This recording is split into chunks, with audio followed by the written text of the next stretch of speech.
राजू भैयाच्या सहकार्यामुळे नक्कीच पूर्ण विराम मिळाला आहे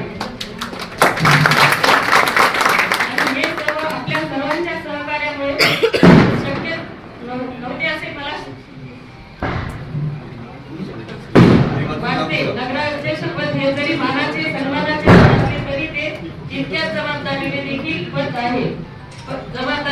पद आहे आणि इथून पुढे नगराध्यक्ष म्हणून काम करताना मी वसमतवासियांसाठी तळमळतेने तत्परतेने आत्मीयतेने शतप्रतिशत काम करेन असे मी आपल्याला वचन देते।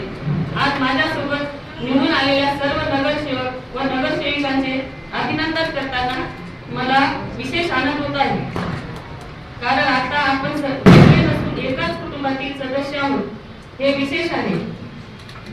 आज या संपूर्ण कुटुंबियांच्या नेतृत्वाखाली जबाबदारी माझी आहे। त्या जबाबदारीची जाणीव ठेवून आपल्या सर्वांच्या सहकार्याने व राजकीयाच्या मार्गदर्शनाखाली आपण वसमतकरांचा कायापालट नक्कीच करू घडून आणू शकतो याची मला खात्री आहे। येणाऱ्या काळात प्रशासनाच्या सहकार्याने आपण सर्वांनी वसमत शहराचा सर्वांगीण विकासासाठी काम करावे अशी मी आपल्या सर्वांना नम्र विनंती करते व पुनश्च वसमतच्या मायबाप जनतेचे धन्यवाद व्यक्त करते व सन्माननीय राजू भैयाचे विशेष आभार मानते आणि सांगते जय हिंद।